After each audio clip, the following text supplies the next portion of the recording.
એનું પ્રારંભિક કહેવાય બિંદુ ઓકે અને એ બધી જ ગર્લ્સ ત્રણ ગર્લ્સ છે એ ક્યુ બિંદુએ આવતી હોય ત્યારે એનું અંતિમ સ્થાન કહેવાય તો મિત્રો પ્રારંભિક સ્થાનથી અંતિમ સ્થાન જવા માટે ત્રણેય ગર્લ્સ દ્વારા જુદા જુદા માર્ગો પસંદ કર્યા છે જો અહીંયા એ માર્ગ બી માર્ગ અને સી માર્ગ તો ત્રણેય માર્ગો પર સ્થાનાંતર કેટલું તો સ્વાભાવિક છે કે સ્થાનાંતર એ હંમેશા તેના વ્યાસાંક જેટલું હોય ઓકે અંતિમ સ્થાન તો દાખલા તરીકે તમને આપું કે પહેલી એક એ ગર્લ્સ છે એને P બિંદુએથી Q બિંદુએ જવું તો આ એનો માર્ગ છે તો આ એનો પ્રારંભિક સ્થાન અને અંતિમ સ્થાન તો એ બે વચ્ચેનું અંતર એટલે આ થાય PQ તો સ્થાનાંતર આપણે જો ગર્લ્સ એ માટે કહીએ ઓકે હું અહીંયા સ્થાનાંતર માટે લખું છું કે સ્થાનાંતરને આપણે S કે D વડે દર્શાવીએ તો D G ગર્લ્સ કઈ તો કે A ઓકે A ગર્લ્સ માટે સ્થાનાંતર કેટલું થાય તો કે PQ કેટલું થાય PQ બરાબર તમને ન ખબર હોય તો કહી દો કે વર્તુળાકાર મેદાન છે તો આ એની ત્રિજ્યા થાય આપણે એની ત્રિજ્યા થાય તો 2 2r જેટલું થાય ઓકે બમણું એટલે વ્યાસાંક જેટલું તો વ્યાસનું મૂલ્ય કેટલું થાય તો કે 200 2 ગુણ્યા 200 એટલે થાય 700 મીટર તો 700 મીટર સ્થાનાંતર કોના માટે થાય એ ગર્લ્સ માટે બી ગર્લ્સ માટે પણ સ્થાનાંતર એટલું જ થાય કારણ કે તો એ માર્ગ છે PQ અને સી ગર્લ્સ માટે તો કેવું હોય તો સી ગર્લ્સ માટે આપણે જોઈએ તો એના માટે પ્રારંભિક અને અંતિમ સ્થાન તેની વચ્ચેનું અંતર એટલે આ PQ અંતર જ કહેવાય એ PQ અંતર એટલું જ મળે છે ટૂંકમાં જોયું A B અને C ત્રણેય ગર્લ્સો માટે એનું સ્થાનાંતરનું મૂલ્ય છે 700 મીટર છે એ મળે છે બીજું તમને એમાં પ્રારંભિક સૌથી સ્થાનાંતર કોની પથ લંબાઈ સૌથી ઓછી કોની આમાં તો સ્વાભાવિક છે કે P થી Q સુધી જવા માટે ત્રણ માર્ગો છે એમાં કાપેલું સૌથી ઓછું અંતર કોને છે તો કે જો A ગર્લ્સ C ગર્લ્સ અને B ગર્લ્સ આ ત્રણ છોકરીઓ છે એમાં B જે ગર્લ્સ છે એને સૌથી ઓછું અંતર કાપવું પડે કારણ કે એને સીધું B બિંદુએથી Q બિંદુએ જવાનું છે એટલે એનું જે પથ લંબાઈ છે એ સૌથી ઓછી થઈ ગણવામાં આવે છે તો આપણે અહીંયા દાખલા છે 4.8 છે એની ચર્ચા કરી હવે આપણે નેક્સ્ટ એના પછી દાખલાઓ છે એની ચર્ચા કરીશું તો જોઈએ 4.8 પર 4.9 જે એક્ઝામ્પલ છે સ્વાધ્યાયનો એ આપણે જોઈશું 4.9 ની રકમ દરેક વિદ્યાર્થી મિત્રો છે પોતાની ટેક્સ્ટની અંદર જોશે અને એ ટેક્સ્ટની જે રકમ છે એ મુજબ આપણો દાખલો છે એ ગણીએ 4.8 છે એની રકમ છે જોઈએ સોરી 4.8 આપણે ગણો 4.9 ની રકમ છે કોઈ સાયકલ સવાર 1 કિલોમીટર ત્રિજ્યાવાળા એક વર્તુળાકાર બગીચાના કેન્દ્ર O થી ગતિ કરવાની શરૂઆત કરે છે તો હું રકમ સાથે સાથે આકૃતિ પણ દોરું એક વર્તુળાકાર બગીચો છે ઓકે તમે બધાય બગીચામાં સાયકલ હાંકવા જતા હશો સાયકલ હાંકવાની વાટા મારતા છે બગીચાની મને ખબર નથી તો આ એક બગીચો ઓકે વર્તુળાકાર આ એક કેન્દ્ર છે O હવે આ વર્તુળાકાર બગીચો છે એ વર્તુળાકાર બગીચા કોઈ એક સાયકલ સવાર 1 કિલોમીટર ત્રિજ્યા વાળા એટલે આની જે ત્રિજ્યા છે કેટલી છે તો કે 1 કિલોમીટર માની લો કે આ એની ત્રિજ્યા છે જેને સ્મોલ r કહીએ જે 1 કિલોમીટર છે ઓકે તો આ 1 કિલોમીટર ત્રિજ્યા વાળા બગીચા ગાર્ડન માં એક સાયકલ સવાર પોતાની સાયકલ લઈ અને બગીચાનું કેન્દ્ર એટલે O અહીંથી ગતિની શરૂઆત કરે છે ઓકે બગીચાના કિનારા P સુધી પહોંચે એટલે ક્યાં જાય O બિંદુએથી P બિંદુએ આવે ત્યાંથી તે બગીચાના પરિધ પર સાયકલ ચલાવતા અહીંથી જશે માની લો કે અહીંયા બિંદુએ Q બિંદુએથી વળી પાછો ક્યાં આવી ગયે છે કેન્દ્ર સ્થાને આવી જાય છે એટલે O P Q O આવો એનો ગતિ માર્ગ હોય તો કેન્દ્ર O પર પાછો આવે, જો આ શક્કર કાપવા માટે તેને સમયગાળો કેટલો લાગે છે તો કે t બરાબર 10 મિનિટ. ઓકે, જેટલો સમયગાળો લાગતો હોય તો સાયકલ સવારનું ચોખ્ખું સ્થાનાંતર આપણે શોધવાનું છે અને સરેરાશ વેગ તથા સરેરાશ ઝડપ ઓકે શોધવાની છે. ચાલો સૌથી પહેલા આપણે આ જે વર્તુળાકાર માર્ગ છે એમાં ભાઈ જે સાયકલ સવાર છે O બિંદુએથી P બિંદુએ જાય, P બિંદુએથી Q બિંદુએ, Q બિંદુએથી O બિંદુએ જાય ત્યારે તમને અહીંયા સમય આપ્યો છે, સમય મિનિટમાં આપ્યો છે. આ આપણે ભૂલ એટલે આપણે સુધારવું પડશે મિત્રો. મિનિટને સેકન્ડમાં કન્વર્ટ કરવું પડે તો 1 મિનિટ હોય ને મિત્રો,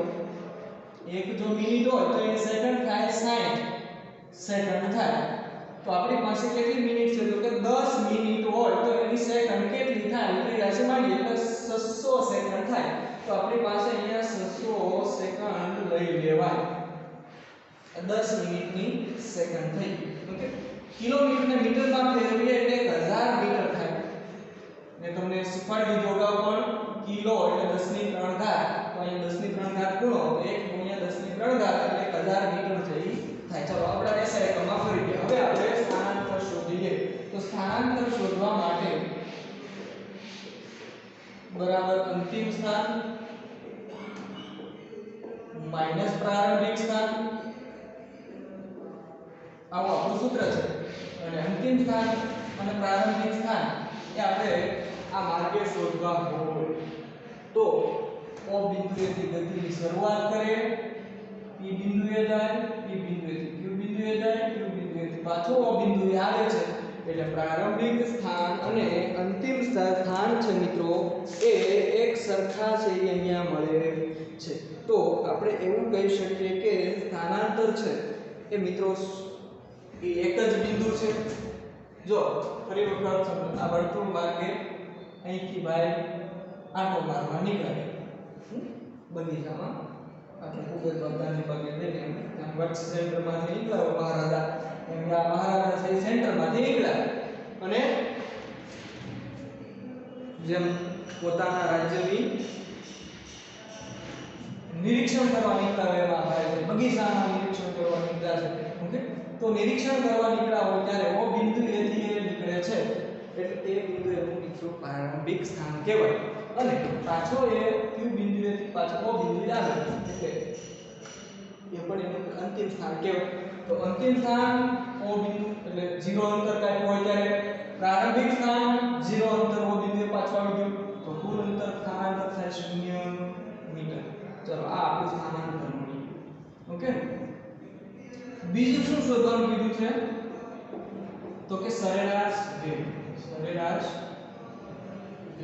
સરેરાશ વેગને આપણે સદિશ v બાર વડે દર્શાવીશું. તો v બાર બરાબર સરેરાશ વેગનું તમને સૂત્ર ખબર હશે, સ્થાનાંતર છેદમાં સમયગાળો. ચલો સ્થાનાંતર બરાબર કેટલું છે તો 0, સમયગાળો કેટલો તો 600 સેકન્ડ. તો જવાબ આપણને 0 આવે, 0 બાય 600 એટલે 0 જવાબ આવશે. ઓકે, તો સરેરાશ વેગનું જે મૂલ્ય છે મિત્રો આપણને 0 મીટર પ્રતિ સેકન્ડ મળે. આ બીજો જવાબ આપણો મળ્યો. ત્રીજો જવાબ આપણે શોધવાનો છે સરેરાશ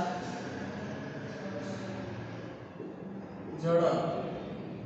જેને આપણે અદિશ વડે દર્શાવીશું. જેનું સૂત્ર છે પથ લંબાઈ એટલે કાપેલ કુલ અંતર છેદમાં એ માટે લાગતો સમયગાળો. ઓકે, તો ચાલો પથ લંબાઈ એટલે કાપેલો કુલ રસ્તો. આ સાયકલ વાળો આદમી ઓકે એ O બિંદુએથી ગતિ કરીને P બિંદુએ જાય, P બિંદુએથી Q બિંદુએ આ પરિઘ ઉપર જાય, Q બિંદુએથી પાછો અહીંયા આવે ત્યાં સુધી કેટલું અંતર કાપ્યું છે. તો પથ લંબાઈ આપણે પહેલા શોધી લઈએ કે પથ લંબાઈ કેટલી થશે. OP અંતર, O થી P સુધીનું અંતર વત્તા PQ અંતર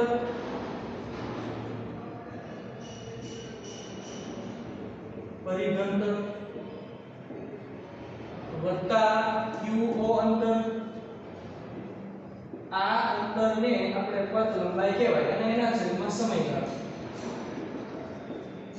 હવે આપણને ખબર છે ભાઈ O થી P સુધી 1 કિલોમીટર, Q થી O નું અંતર પણ 1 કિલોમીટર જ હોય કારણ કે ત્રિજ્યા છે. પ્રશ્ન જો P થી Q સુધીનું અંતર એટલે વર્તુળનો પરિઘ છે. પરિઘનું મૂલ્ય જો આપણે શોધવું હોય તો આવી રીતે મિત્રો મેળવો કે માની લો કે આ વર્તુળ છે એની ત્રિજ્યા જો r હોય એ કેન્દ્ર હોય તો વર્તુળમાં P બિંદુ, Q બિંદુ, R બિંદુ, S બિંદુ, P Q R S T અહીંયા આવો તો એનું અંતર કેટલું થાય તો કે આ પરિઘ જેટલું તો પરિઘ કેટલો થાય તો કે પરિઘ બરાબર થાય 2 pi r. રેડી? પણ આપણે માત્ર P થી અહીં સુધી જવું છે તો આટલું અંતર છે કેટલું કહેવાય? ઓકે, તો ટોટલ ભાગ કેટલા 1 2 3 4 તો આપણે આવી રીતે કરાય કે કુલ 4 ભાગ છે એમાંથી એક ભાગમાં આપણે અંતર કાપીએ છીએ એટલે 1/4 કરીને ગુણાકારમાં કરી નાખવાનું. ઓકે, તો થાય pi r ના છેદમાં 2 એટલે આખું પરિઘનું અંતર થાય. તો આપણે અહીંયા પરિઘનું અંતર કેટલું લઈશું? pi r/2 લઈશું. ચાલો મૂકીએ કિંમત હવે. OP બરાબર કેટલા તો કે 1000. PQ પરિઘનું અંતર કેટલું તો pi r બરાબર કેટલા છે તો કે 1000 એના છેદમાં 2 અને વત્તા 1000 અને આખાના છેદમાં કુલ સમયગાળો છે 600 સેકન્ડ. તો ચાલો 1000 વત્તા 1000 એટલે 2000 થાય વત્તા પાઈ ની કિંમત તમે 3.14 મૂકો એને ગુણ્યા 1000 કરો એના છેદમાં 2 લો અને આખાના છેદમાં 600 લો તો આનું સાદું રૂપ જો આપણે મેળવવું હોય તો 3.14 આ નામ તો કહેવાય 500 દુ 1000. ઓકે, તો 500 3.14 ગુણ્યા 5 કરો એને વત્તા 2000 કરો અને એને ભાગ્યા 600 કરો તમે તો ફાઇનલ જે તમારો જે જવાબ મળશે મિત્રો એ આમ તો સાદું આપીએ તો 150 ના છેદમાં 7 જેવું મળે. ઓકે, રાઉન્ડ ઓફ કરીને આપણે મેળવીએ ત્યારે એ 21.33 જેવું આપણો જવાબ છે એ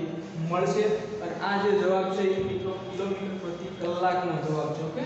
કિલોમીટર પ્રતિ કલાક એટલે આને તમારે કિલોમીટર પ્રતિ કલાકમાં ફેરવવું હોય તો આ 60 10 મિનિટને શેમાં કન્વર્ટ કરીને આપણે કલાકમાં ફેરવવું. એટલે અહીંયા આપણે જવાબ ગણતરી કરવામાં થોડુંક ચેન્જીસ કરજો તો તમને એ ફેરફાર છે થઈ જશે. જવાબ કે મળશે મીટર પ્રતિ સેકન્ડમાં મળશે. ઓકે, તો આપણે અહીંયા દાખલા નંબર 4.9 ની આજે પૂરો કરીએ અને મિત્રો આપણે દાખલા નંબર 4.11 વાત કરીએ. 4.10 નેક્સ્ટ લેક્ચરમાં આપણે જોશું. તો 4.11 માં એક દાખલાની રકમ છે કે ભાઈ એક મુસાફર છે એ મુસાફર કોઈ રેલવે સ્ટેશને ઉતરે છે. ઓકે, તમે દાખલા તરીકે મહુવાથી કે અન્ય કોઈ પણ સ્થળેથી બીજા કોઈ પણ સ્થળે જાઓ ટ્રેનમાં બેસીને તો ત્યારે તમે એના પ્લેટફોર્મ ઉપર ટ્રેનના જે પેલું સ્ટેશન હશે ત્યાં ઊભા રહો. માની લો કે આપણે અહીંયા સ્ટેશન ધારી એના આવા સ્ટેશન હતા. ઓકે, દેશી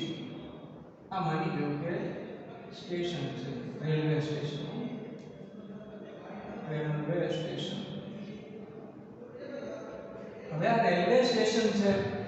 અને એ સ્ટેશનમાંથી તમે કોઈક તમારાથી સુરેખ માર્ગ ઉપર અહીંથી દાખલા તરીકે એક્ઝેક્ટ અહીંયા હોટેલ આવેલી છે.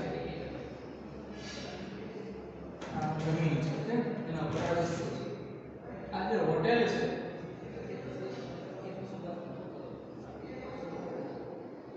એ હોટેલ માં એ વ્યક્તિને જવું છે એટલે સ્ટેશન થી હોટલ સુધીનું જે અંતર છે મિત્રો 10 કિલોમીટર છે. ઓકે, એટલે 10 કિલોમીટર અંતર કાપવું હોય તો એ સ્ટેશન પર ઉતરેલા મુસાફરે રિક્ષા બાંધવી પડે કે કોઈ પણ વાહન છે ત્યાંથી કરવું પડે. તો એ વાહન છે એ કરે છે ત્યારે મિત્રો એ ટેક્સી જે ડ્રાઈવર છે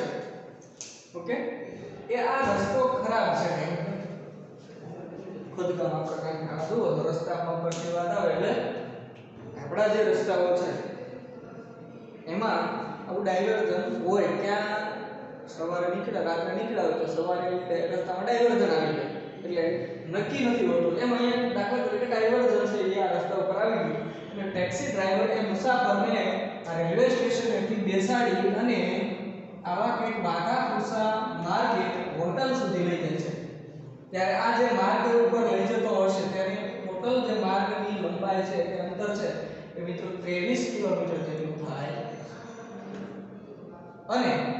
ત્યારે એને સ્ટેશન થી હોટેલ સુધી પહોંચવા માટે જે સમય લાગે છે એ જે સમય છે એ 28 મિનિટ જેટલો લાગે છે તો પથ લંબાઈ અને સ્થાનાંતર છે શોધવાના છે ઓકે આ માટે આપણે પથ લંબાઈ સરેરાશ વેગ અને સરેરાશ ઝડપ છે શોધવાના છે તો એના માટે સૌથી પહેલા સરેરાશ વેગ અને સરેરાશ ઝડપ શોધવા માટે જરૂરિયાત કોની ઊભી થાય તો કે પથ લંબાઈ અને સ્થાનાંતર તો સૌથી પહેલા આપણે શોધી લઈએ મિત્રો પથ લંબાઈ નું સૂત્ર એટલે કાપેલું કુલ અંતર તો જે સ્ટેશનેથી વ્યક્તિ હોટલ સુધી પહોંચવા કુલ કાપેલું અંતર 23 કિલોમીટર કહેવાય 23 કિલોમીટર અંતર કાપેલું કુલ કહેવાય તો આપણે સરેરાશ વેગ શોધવી તો આપણને મળી જાય સરેરાશ વેગનું સરેરાશ ઝડપનું સૂત્ર છે સરેરાશ ઝડપ બરાબર પથ લંબાઈ છેદમાં સમયગાળો ઓકે સમયગાળો ચાલો પથ લંબાઈ કેટલી છે તો કે 23 કિલોમીટર છે ઓકે સમયગાળો કેટલો how time in distance to તો હોટેલ સુધી પહોંચવા માટેનું ડિસ્ટન્સ કેટલું છે તો કે 23 કિલોમીટર અને સમય કેટલો છે તો 28 મિનિટ મિત્રો મિનિટ છે એ આપણે એકમમાં ચાલે નહીં કારણ કે કાં તો સમય છે એ જો અંતર છે કિલોમીટરમાં હોય ને તો સમય કલાકમાં લેવાનો જો અંતર મીટરમાં હોય તો સમય સેકન્ડમાં લેવાનો ઓકે એટલે આપણે અહીંયા કિલોમીટર છે એટલે મિનિટને કલાકમાં ફેરવા હોય તો 60 વડે ભાગવા પડે તો 28 ભાગ્યા 60 કરો તો આ થઈ ગયું કલાક હર્ટ્ઝ ઓકે એટલે અહીંયા 28 ભાગ્યા 60 પણ છેદનો છેદ અંશમાં ગયો એટલે ગુણ્યા 60 ઉપર અંશમાં કરી નાખું છું ઓકે તો આ જે આપણને મૂલ્ય મળશે મિત્રો 28 ગુણ્યા 60 સોરી 23 ગુણ્યા 60 ભાગ્યા 28 જેનું મૂલ્ય છે એ મિત્રો આપણને 49.3 જેવું નંબર મળશે જેનો એકમ થશે કિલોમીટર પ્રતિ કલાક તો આ મિત્રો આપણને જે મળેલું મૂલ્ય એ સરેરાશ ઝડપનું મૂલ્ય મળ્યું ચાલો એવી જ રીતે મિત્રો આપણે સરેરાશ વેગનું મૂલ્ય શોધીએ સરેરાશ વેગનું સૂત્ર છે સ્થાનાંતર છેદમાં સમયગાળો તમને આવી જવું જોઈએ કે મેં કારણ કે તમને એક્ઝામ્પલ આપેલો હતો થિયોરેટિકલ વખતે તો સ્થાનાંતર કેટલું છે તો કે પ્રારંભિક સ્થાના અંતિમ સ્થાના બે વચ્ચેનું અંતર એટલે આ જે કેટલું છે 10 કિલોમીટર એટલે 10 કિલોમીટર છેદમાં એના માટે સમયગાળો છે એ તો 28 શોધ લેવાનો રહેશે 28 ભાગ્યા 60 તો છેદનો છેદનો આવ્યો જાય તો 10 ગુણ્યા 60 છેદમાં 28 એટલે 600 ભાગ્યા 28 600 ભાગ્યા 28 જો તમે કરશો મિત્રો તો તમને 21 પોઈન્ટ રાઉન્ડ ઓફમાં મળશે 21.43 કિલોમીટર પ્રતિ કલાક તો આનો પણ એકમ છે એ બદલાશે નહીં ઓકે તો આ મિત્રો આપણને જવાબ મળ્યો 21.41 કિલોમીટર ઓકે તો આપણે ભૌતિક વિજ્ઞાનની અંદર આ જે બે દાખલાની ચર્ચાઓ કરી કે આ ઉપરાંત હજી એક વરસાદનો શિરોલંબ વાળો દાખલો છે પણ એમાં તમને નેચરલ ટેન્જન્ટ છે થોડું માહિતી આપી અને હું ભણાવીશ જેથી કરી તમને વધારે છે એમાં અનુભવ થાય તો મિત્રો આપણે અહીંયા આ દાખલો મેં તો કે થિયોરેટિકલ વખતે ભણાવ્યો તો પણ એની અંદર રકમમાં ચેન્જીસ હતી જે અહીંયા આપણે ટેક્સ્ટ મુજબ રકમ લઈ અને દાખલાનો જવાબ મેળવાશે તો આ સરેરાશ વેગ અને સરેરાશ ઝડપના સૂત્રો ખાસ કરીને દરેક વિદ્યાર્થી મિત્રો છે સૂત્રો છે એ યાદ રાખી લેશે દરેક સૂત્રો છે એ તમને રેન્ડમલી છે એ પૂછવામાં પણ આવશે અને ખાસ કરીને સાથે સાથે તૈયારી પણ ચિત્ર કરવાના છે ઓલ ઓફ ધ સેક્ટરના ઓકે મિત્રો ધન્યવાદ જય સોમનાથ